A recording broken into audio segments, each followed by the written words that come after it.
Assalamu alaikum wa rahmatullahi wa barakatuh, mes chers frères et sœurs. Aujourd'hui, Inch'Allah, nous allons voir que si Allah Azza wa Jal nous inflige un mal, nul autre que lui ne saura nous en délivrer. Mes chers frères et sœurs en islam, nous allons parler de la sira.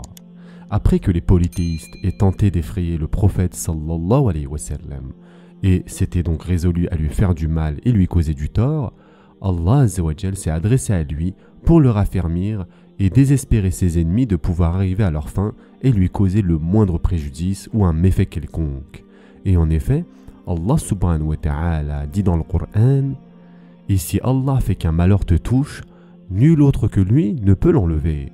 Et s'il fait qu'un bonheur te touche, c'est qu'il est omnipotent. » Surat An'am, verset 17. Ce verset, mes chers frères et sœurs en islam, est très important, car c'est une clé qui ouvre la voie à un grand principe, qui est que tout est entre les mains d'Allah subhanahu wa ta'ala. Et nous allons donc nous arrêter sur quelques enseignements de ce verset. Le premier enseignement, mes chers frères et sœurs en islam, c'est que le sens apparent du verset est un discours tenu au prophète sallallahu alayhi wa sallam pour le raffermir afin qu'il transmette son message, confirme son statut d'allié d'Allah azza wa jal, sollicite l'aide d'Allah subhanahu wa ta'ala seul. Et il n'est pas improbable que ce discours s'adresse également à tous les fidèles et à tous ceux qui seraient légitimes pour recevoir un tel discours. Ce verset expose aussi que tous les gens sont sous l'autorité d'Allah azza wa jal. Tout ce qui leur arrive de bien ne l'est que par son décret et sa volonté. Et tout ce qui leur arrive de mal également. C'est lui qui dissipe le mal, s'il le veut, après que les hommes aient mis en œuvre les moyens pour ce faire. En effet, les moyens ne produisent pas leur effet d'eux-mêmes. Il faut qu'en plus des moyens, il y ait la volonté d'Allah azza wa jal qu'ils produisent leurs effets et que le fidèle s'en remette à son Seigneur. C'est pour cela qu'Allah subhanahu wa ta'ala intime l'ordre aux fidèles de placer sa confiance en Allah azza wa jal après avoir mis en œuvre les moyens de réaliser ce qu'il veut. Ceci parce que les causes ne produisent leurs effets que si le fidèle remet son affaire à Allah subhanahu wa ta'ala. De même que dormir et faire semblant de s'en remettre à Allah azza wa jal ne sont d'aucune utilité. Dans ce cas, le fidèle fait semblant de placer sa confiance en Allah azza wa jal, mais ne s'en remet pas véritablement à lui. Le deuxième enseignement, mes chers frères et sœurs, en arabe, le terme mas, employé dans le verset, est différent du terme lams.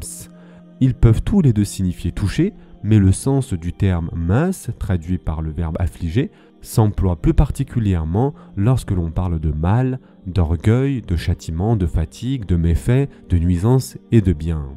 Ces emplois donc figurent dans diverses occurrences du Coran, notamment dans le verset dans lequel Allah azza wa jal dit « Quand le malheur le touche, il est abattu, et quand le bonheur le touche, il est grand refuseur. » Surat al-Ma'arij, versets 20 et 21. L'adversité signifie ici tout ce qui touche l'homme dans sa personne, son corps, son honneur, son argent et dans ses autres affaires de sa vie. Al-Razi a dit « Le mal, c'est-à-dire al-dur, est un mot qui renseigne sur la notion de douleur, de tristesse, de peur et de ce qui y mène ou mène à l'un d'eux. Le mot utilité, c'est-à-dire al-naf, donne une indication sur la notion de plaisir et de joie et de ce qui y mène. Le bien, c'est-à-dire al-khayr, est un mot commun à ce qui permet de repousser un mal et obtenir un bien. Quant à al-Asfahani, il a dit « Le bien est ce à quoi tout le monde aspire, comme la sagesse par exemple, la justice, le mérite, ce qui est utile, c'est-à-dire c'est le contraire du mal. Nous disons le bien est tout ce qui comporte une utilité ou un intérêt présent ou futur. Il arrive que des choses soient nuisibles et détestées, mais dont les impacts et la finalité aboutissent à un bien. Le mal est ce qui ne comporte ni intérêt ni utilité, ou ce dont la nuisance est bien plus importante que l'utilité. Le mal ne peut être attribué à Allah, mais c'est un fait par lequel il éprouve les gens et les teste. Le troisième enseignement, Al-Razi a dit « Ce verset est une preuve qu'il n'est pas permis aux fidèles de prendre qui que ce soit comme allié en dehors d'Allah azza wa jal. » Il apparaît de ce verset et de ses semblables que tout ce que le fidèle a besoin en ce moment et dans d'autres, que ce soit dissiper un mal ou éloigner un châtiment, obtenir un bien ou une récompense, tout doit être demandé uniquement à Allah azza wa jal. La demande adressée à Allah azza wa jal est d'ailleurs de deux types. Premièrement, une demande en raison d'un acte accompli conformément aux moyens à mettre en œuvre tels que le veut la loi de cause à effet qu'il a instituée dans sa création, et deuxièmement, la demande adressée en se dirigeant vers Allah azza wa jal et en formulant des invocations. 2 actes que la religion nous recommande d'accomplir à travers les versets du Coran et les règles de la religion. Ce verset réfute donc l'ambiguïté de ceux qui invoquent autre qu'Allah Azzawajal parce qu'ils considèrent qu'ils en tirent profit et qu'en leur demandant secours, leurs malades sont guéris, leurs ennemis sont terrassés, le mal qui les touche est dissipé et ils obtiennent du bien. Alors qu'en réalité, personne n'est véritablement en mesure de dissiper le mal si ce n'est Allah subhanahu wa ta'ala. Et personne n'est en mesure de procurer du bien si ce n'est Allah subhanahu wa ta'ala.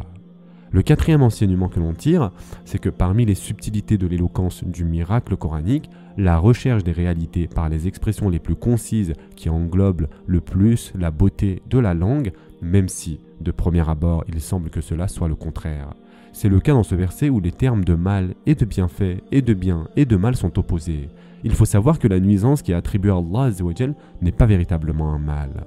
Au contraire, c'est une éducation et un test pour ses serviteurs. En tirent profit ceux qui en sont dignes en matière de comportement, de bienséance, d'expérience. Le verset cite d'abord la nuisance puisque dissiper la nuisance passe avant le fait d'obtenir ce qui lui est opposé. Il a ensuite cité le bien par opposition à la nuisance sans parler d'utilité. Ce qui nous apprend que les bienfaits qui sont utiles aux gens ne le sont véritablement que si l'utilité en question est un bien pour eux sans qu'aucun mal n'en découle. C'est comme s'il disait, si une nuisance vous touche, comme une maladie, un besoin, une tristesse, une humiliation, qu'implique la loi divine sur terre, alors il n'y a personne qui peut la dissiper, la faire disparaître et l'éloigner si ce n'est Allah Azzawajal, à l'exclusion de tout allié que les hommes peuvent prendre en dehors de lui et vers lesquels se dirigent les polythéistes pour ce faire.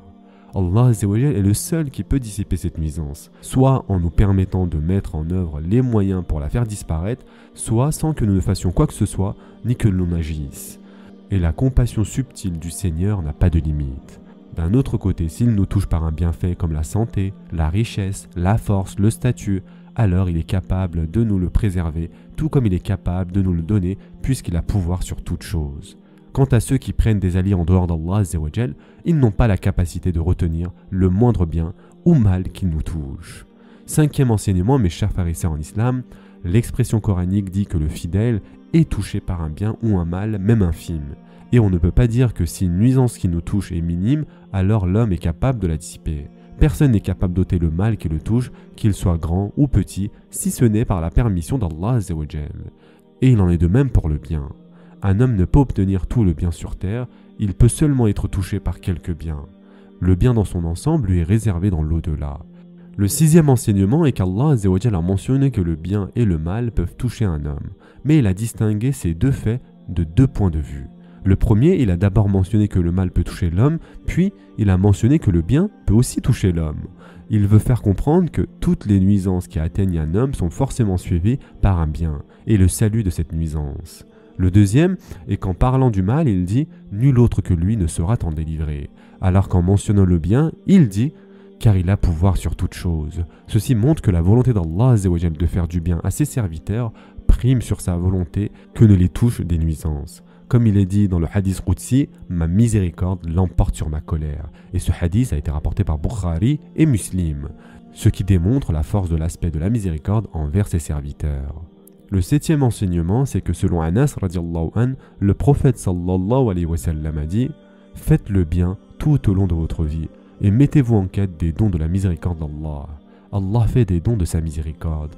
Il en touche qui il veut parmi ses serviteurs. Demandez-lui de dissimuler vos fautes et de vous rassurer de vos craintes. » Le 8e enseignement, c'est que les exégètes ont dit que ce verset indique aux musulmans qu'il devrait dire aux mécréants ce qu'Allah Azzawajal lui a ordonné dans ces circonstances en s'en remettant à Allah Azzawajal et en plaçant sa confiance en lui, que le bien et le mal sont entre ses mains uniquement. Dans le recueil de Bukhari, il est rapporté que le prophète sallallahu alayhi wa sallam a dit « Ô Allah, nul ne peut retenir ce que tu donnes, ni accorder ce que tu retiens, et sa fortune ne saurait protéger le nanti de ton châtiment. » Et ce hadith a été rapporté par Bukhari et Muslim. Et enfin, pour terminer, le 9e enseignement, d'autres versets ont une signification similaire à ce que nous venons de voir. Et en effet, Allah Azzawajal dit dans le Coran « Et si Allah fait qu'un mal te touche, nul ne peut l'écarter en dehors de lui. Et s'il te veut un bien, nul ne peut repousser sa grâce. Il en gratifie qui il veut parmi ses serviteurs. Et c'est lui le pardonneur, le miséricordieux. » Surat Yunus, verset 107. Ou encore, Allah Azzawajal dit « Ô homme, rappelez-vous le bienfait d'Allah sur vous. Existe-t-il en dehors d'Allah un créateur qui du ciel et de la terre vous attribue votre subsistance? Point de divinité à part lui. Comment pouvez-vous vous détourner de cette vérité? Sourate Fatir, verset 3. Il y a bien d'autres versets allant dans ce sens dans le Coran. La finalité de notre propos au sujet de ce verset est d'affirmer qu'Allah Azzawajal est le seul à avoir le pouvoir de créer et de donner existence à partir du néant, à donner forme à une chose sans modèle précédent. Personne n'est en mesure de donner vie à quoi que ce soit à partir du néant, ni ne mérite le culte sauf Allah Azzawajal. Personne ne peut dissiper un mal qui touche un homme sauf Allah Azzawajal. Et tout bien qui touche un homme vient d'Allah Azzawajal et de personne d'autre. Car c'est lui qui est capable de faire tout ce qu'il veut. Rien ne peut l'empêcher de faire ce qu'il veut et rien de ce qu'il veut ne pourrait être empêché de se réaliser. Ce sera tout pour aujourd'hui. En attendant, prenez soin de vous mes chers frères et sœurs et à très prochainement, Inch'Allah.